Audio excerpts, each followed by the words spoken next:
Ako, muli ako nakabalik dito. Kala ko, paalam ko yung kagabi. Sige, pwede ibisibitan ko mo ulit. Wala po. Okay, mga kapatid sa dito. Kanina, nasa ko, Pasay, mga 4 na ako nakauwi. Namumulema ako, gusto sa dito, may gabi. Pero may mga nakaabang naman ako, may mga nakalakas live. Pero hindi talaga ako. Tapos naalala ko po itong team na paborito ko rin po. How big is your problem? No? Last week nung pinasa ko yung exam ko, sobrang na problema. Akala nag-lecture ako ng Sabado ng gabi dito. Iniisip ko talaga yung aking exam. Yung aking exam ko ay 3 questions lang siya. Pero ang sagot niya ay umabot ako ng 7 pages. Tapos talagang hindi ko alam sa madaling araw, natapos ako ng isang kwento na buong araw. So, ganun kahirap yung exam natin, like yung exam. Pero lahat ko ay naladaan sa panalangin. Okay? Tapos, yung pinaka-last pa question sa exam ko ay, ang tanong doon, sa mga panahon na kalamidad, sa mga panahon na may mga namamatay, sa mga panahon na may nagkakasakit, at sa mga panahon na may mga pag-aaral sa pamilya, ano ang masasuggest mo? Ano ang may bibigay mo na pag-asa sa kanila bilang isang public health administrator? I-integrate mo ba ang Panginoon sa mga panahon na to o hindi? So, syempre, ang sabi ko na yung lingkod ay syempre, oo. No? At naalala ko yung istorya nito. So, bago po tayo sumama, so, big is your problem. Lahat po ba may problema? Yes. Okay, alam niyo po ba, ang nutritionist po, kaya sa mga Diyos, hindi lang po more on food. Bago po rin, ay nutrition, pagkain. So, pag sa mga kain na kalamidad, hindi ka na pwede makapag-lecture ng nutrition. Kung hindi mo mapipigil kanilang pangangailangan spiritually. Di ba po? Saka na pangangailangan nila ng pag-asa. So, ano po ito? Yan ay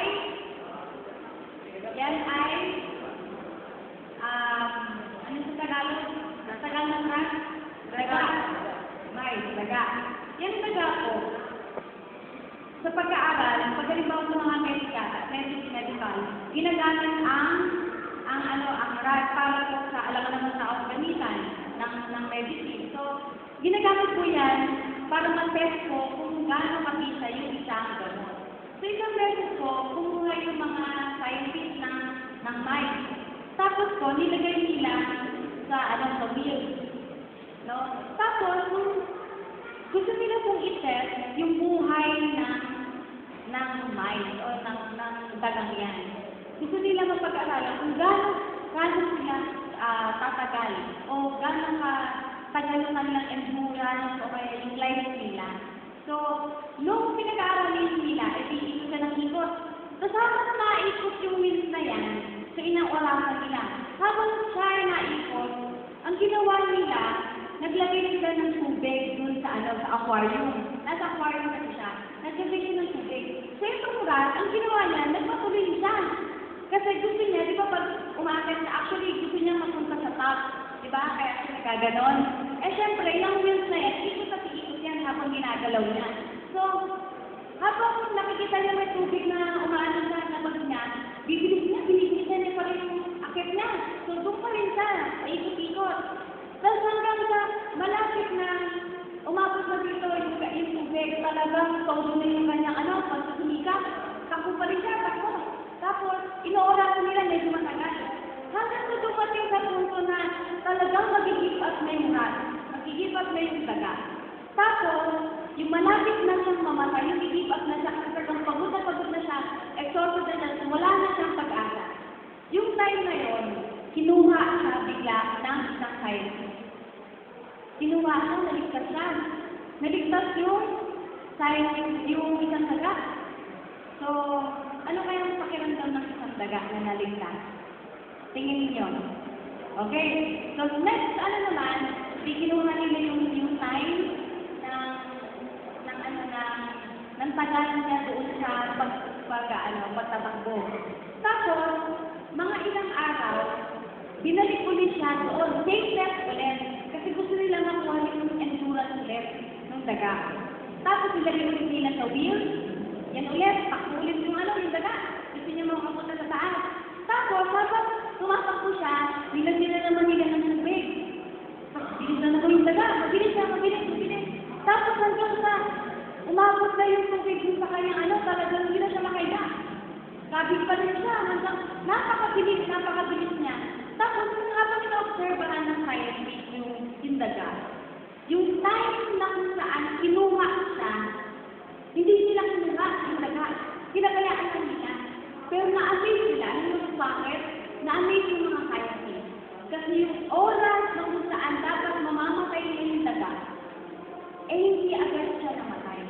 Tumagal pa ng 30 minutes, tumagal pa ng 1 hour. Ang tumagal pa. At napansin nila hanggang sa namatay na yung daga. Okay? Hindi na nakaya ng daga kasi namatay na talaga siya. So sabi nila doon,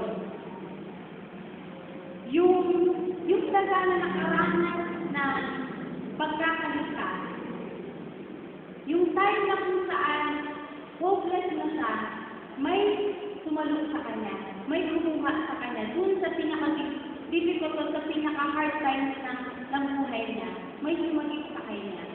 Yun ang bagay na kung saan nagbigay sa kanya na encourage siya para tumakbo pa at mabuhay pa ng mga ilang oras. Nakita niyo po, sabi doon, nakaka-amaze kasi etong simpleng hayop na kung saan nakaranas ng pagkakaligtas sa panahon na kung saan hirap na siya, na parang wala ng pag-asa, nakatanggap siya ng pag-asa. Yun ang kanyang motivating factor para siya ay mabuhay pa. So sa mga panahon, sa mga oras na tumatakbo, ang iniisip niya, merong liligtas ulit sa akin. At sa mga panahon na yun na lamang ang kanyang inaasahan para siya ay mabuhay. So mga kapatid, tayo po ba ay dumaranas din ng mga panahon masusaan? Hirap na yun tayo. Pero doon sa pinaka-peak ng ating kahirapan, ay may sumasagot sa atin. Kagaya po ng putlit na tusan, no? Ang ganda po ng story na yun. So sabi dito, how big is your problem? May mga kapatid, minsan ba naisip nyo, ako naranasan ko na ito sabi ko, ang hirap naman ang dinadanasan ko ngayong problema sa bahay. Yung father ko, galit yun, umaga tanghali gabi. Kumbaga, naganinis na kanyang radio, kumbaga, talaga siya problematic lagi. Umaga tanghali gabi, simula ng bata ko, hanggang paglaki ko, umaga tanghali gabi, galit rin yun. Ngayon, sabi ko, para ng pamilya ko, pasan ang buong mundo. Nakaranas ka kayo yan, lalo sa mga magulang, na para mo sunod-sunod yung kalamidad, sunod-sunod yung problema. Sino ba nakaranas? Ako lang ba? Lahat tayo nakaka-relate sa ganito. Pero paano napupunta nyo? Gaano po kalaki ba ang problema nyo? Kayo lang po makakasagot yan. Bawat isa po sa atin, may mga personal na dinadala sa ating buhay. Okay? Problema pa yan sa anak, problema pa yan sa asawa, problema pa yan sa financial. Lahat tayo ay malaki ang dinadala sa problema. Pero matanong kayo, gaano ba kalaki ang inyong problema? Okay, ayun po ay PS2. May picture sa internet na kuha mo. Pero hindi ko makita yung sa Casimiro. Ewan ko kung wala nag-a-apply ng Casimiro. Pero binigyan ko na ng illustration yan. Nasaan po kayo ngayon? Nandito kayo sa? Saan po kayo ngayon? Nandito kayo sa church. At ang church na to ay saan nakalagay? Sa CAA. Mga tayo di ba taga dito sa CAA? Ako taga PS Cruz. Pero nandito kayo sa CAA. So nandito po kayo. So, isipin niyo po, hindi ko kasi malapit yun sa PS yan. Isipin niyo, isa dyan ay ang CAA Church na kung saan nandun kayo. Isipin niyo po na kasi hindi niyo iisipin, hindi tayo makakapunta sa pinakagustuhan ng Tuhan. Okay, libaw po, isipin niyo, dyan sa isipin dyan, nasaan lahat tayo. Okay? Ngayon, medyo tataasan natin yung picture. Dumami na po yung ang nakikita niyo, marami ng bubong. Di ba? Nandiyan kayo, isa sa mga nandyan kayo. Sa mga isa sa yan. So, ito po ang Las Piñas City. Nandiyan po ba tayo ngayon? Okay, nandiyan tayo. Dala-dala niyo ang bawat isa ng problema. Okay? Dala-dala niyo po yung problema niyo ngayon, ha? At nandiyan po kayo sa Las Piñas. At itong Las Piñas, ganyan karami ang mga bahay. Actually, kasama na yung Almanza Umigaan eh. Nandun pa na yung sa taas yung sana ma-point out kung meron ako ano. Pero yan po ang Las Piñas, ganyan karami yung bahay. So, isipin nyo again, nandiyan kayo sa isa sa mga, ano yan, bahay ngayon. Dala-dala nyo ang inyong mga problema. Okay, ang ating mga problema. Ayan, pinataas ako na. Altabay ni Ayala, pataas, yan ang Las Piñas. Nakikita niyo po ba yung sarili dyan? O natatakpan ng bubong? Natatakpan ng bubong. Sige po, tingnan po natin nasa Google Earth ko nakuha. At yung Las Piñas ay nakakapaloob saan? Sa Metro Manila. Okay? Yung Metro Manila po ay nasaan siya? Tingnan niyo po yung Muntinlupa. Tingnan niyo po yung Las Piñas, yung Imon. Ayan po ay nasa parte. Nasa Metro Manila. Ay, saan? Ayan, nakikita niyo po yung Parañaque. Di ba nakikita niyo po yung Parañaque? Nakikita yung Imon. Pagitan lang yan ay ang Las Piñas. Nasa po kayo ulit? Nasa Las Piñas. Saan particular na lugar sa Las Piñas? Sa CA. At saan sa CA? Sa church na ito. Okay? Dala-dala niyo po yung problema niyo ha? Kung gano'ng kalaki. At ang Las Piñas po at ang Metro Manila ay nasa parte? Nasa Luzon. Okay, tingnan po natin. At ang Luzon ay nakabilang po saan? Sa Pilipinas. Okay? Yan po ay nansaan kayo. Okay? At yung Pilipinas na yan ay nakapalig. Nasaan daw po ang Pilipinas? Nasa Southeast Asia. Nasa mundong ito. Okay? Dala-dala niyo po ang mga problema niyo ha? Okay? Tingnan po namin yung gano'ng malaki ang inyong problema. Yan, may dinilalayo po natin ang picture. Ayan po ang mundo. Ang makilala ng Pilipinas, no? Sige po, layuan pa natin. Ganyan po kalaki ang ating mundo. Ayan. Ayan po ang ating mundo. Nakikita niyo po ba yung building? Nakikita niyo po yung building? Nakikita niyo po yung Las Piñas? Nakikita niyo po ang CA? Kayo po nakikita niyo dyan? At nasa po ang mga problema. Masasagot po natin yan dito. Tingnan niyo po yung nakapaligid sa paligid niya. Ano po yung mga yan? Yan yung mga stars, galaxy. Okay. At alam niyo po ba, ang Earth, ang mundo ay nakapaloob sa ating solar system? Alam niyo po ba yan? Okay. Ang Earth natin, ganito lang po kalaki. Nakita niyo po yung Pluto? Di ba wala na yan ngayon, yung Pluto? Wala na yung Pluto, no? Nakataglit yung yan. Ano ba? Mercury, Mars. So kung papansinin natin, yung Pilipinas o, pag kinopare mo yung mga planet, ganyan po malaki yung Earth, malaki pa po yung Earth, no? Compare sa Mars. At yung Earth daw po, pag kinopare mo sa Neptune, nasa po yung Earth? Nasa po yung Earth? Ayun, medyo maliit na lang na compare mo sa Neptune, Uranus, Saturn, saka sa Jupiter. Malaki po ba ang Earth? Maliit na siya, no? Sige, paliitin pa natin siya. Ayun po yung Earth. Nakikita niyo yung Earth?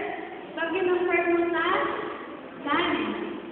Sun yung nagbibigay sa atin ng liwanag. Okay?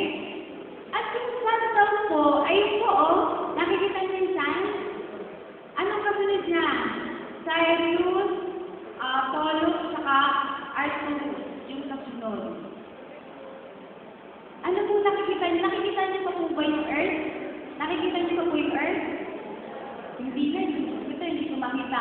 At titignan daw po natin. Nasa na yung Sun? Ayun o, one pixel na lang. Kasunod daw po kasi ng orange yung radiation. Sunod, may Aldebaran. At susunod sa Aldebaran, wala po sa kanilingan niya ang Betelgeuse. At sunod po sa Betelgeuse ay ang Antares. Ang laki-laki po ng Antares, no? Nasa po ba yung Sun ulit? One pixel na lang. Nasa po yung Earth? Wala na? Ba't nawala yung Earth? Ayan. At sabi daw po dito, yung Antares na yan, tutok lang siya dito sa Piston Star. At yung Piston Star ay tutok lang rin sa BB-5.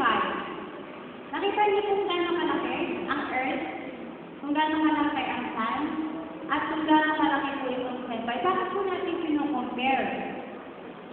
Now, tingnan po natin. Ayun po yung sun. Ito po ay ating galaxy. Ang Milky Way. Ang Milky Way po ay napapalibutan o pinupupo siya ng many of galaxies. Okay? Yung nakikita natin, pag lumabas tayo mamaya gabi, tingin po kayo sa langit.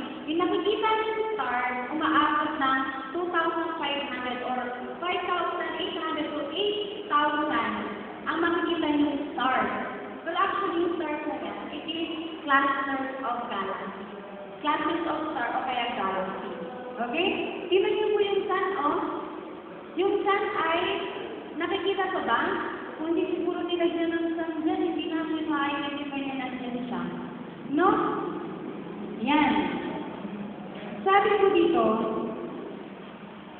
sabi ko dito, nakapaloob daw tayo saan. At sa karamihan daw ng galaxy, ganyan daw po ang, nakikita niyo po yung mga ilaw na yan? Yung mga ilaw na yan, billions of stars na ng galaxy. Okay? So, makikita pa natin yan, punong-puno yan ng stars and galaxy ng ating kalawakan. At sa kadamihan niyan, umaabot tayo ng 100,000 light years bago maabot yung sun to the earth. At eto po yan. Yan. Nakikita po ba natin yan? Ang nakakuha lang yan ay yung NASA. So, isipin nyo, isa sa mga nandiyan ay ang ating galaxy. At sa madaming galaxy na 400 billion galaxy, nandun ang ating sun, ang solar system. At sa solar system natin, nandun ang Earth. At yung Earth na rin ay mayroong Lapsinia. At sa Lapsinia sa mayroong K8 na kung saan nandito kayong lahat. Okay? Ano pa? Tingnan niyo po siya. Ano po nakikita niyo? Ito po yung telescope na kumuha dyan. Okay. Ayan po yung sa mga galaxy. Ano po yung mga galaxy? Ayan. Iba-ibang moving, iba-ibang kulay, iba-ibang anyo. Ito po, favorite na ano po yan, the picture. Yan. Puro galaxy yan, iba-iba siya. Kaya hindi nakakapagtaka yung sinabi sa Bible na hindi ma-imagine ng tao kung gano'n kaganda ang langit. Yun niyo po ito, favorite ko ito. Yan. Hindi ko lang po i-discuss kung anong meron dyan. Pero dyan na lang po mga kapatid. Matanong ko po kayo ulit. Nasa na po sa kalakihan ng universe, sa kalakihan, sa kadamihan ng galaxy stars. Matanong ko po kayo lahat again. Matanong po kayo, nasa na po ang inyong mga sarili? At nasa na po ang inyong mga problema? Ano po? Nasa po ang mga problema ninyo? Nakikita niyo po ba? Nakikita niyo po ba? Nakikita niyo po ba? Gusto ko po marinig yung salita ng Pilipinas. Sabi ko dito, He made all the stars, the Bear and Orion, the planets and the constellation of the southern sky. Job 9 verse 9. Bago po magkaroon ng pag-aaral sa stars, meron ng Bible.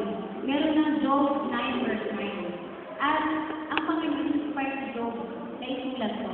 Mga kapatid, sa gawin ito, walang kwenta kasi yung nutrition eh. Yung kinakain yung healthy food, walang kwenta lahat ng susumikap natin sa buhay natin. Kung lagi lang natin nakikita rin ay problema sa buhay. At hindi natin nakikita kung gaano kabuti at gaano kadakila at gaano kalaki ang inyong Panginoon. Nasaan, kung titingnan nyo lamang po ay hindi nyo na makikita yung problema. Gaano po malaki ulit ang inyong problema?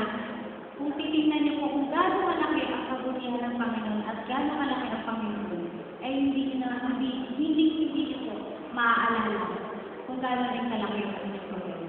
Okay? Sa gabing ito, nawa po, sa simple mensahe na ito ay nagbigay ito ng pag-asa. Kagaya ng daga. Yung daga ay simple lang yung kanyang pag-asa na may iligtas sa kanya. Diba? Tayo po binigyan tayo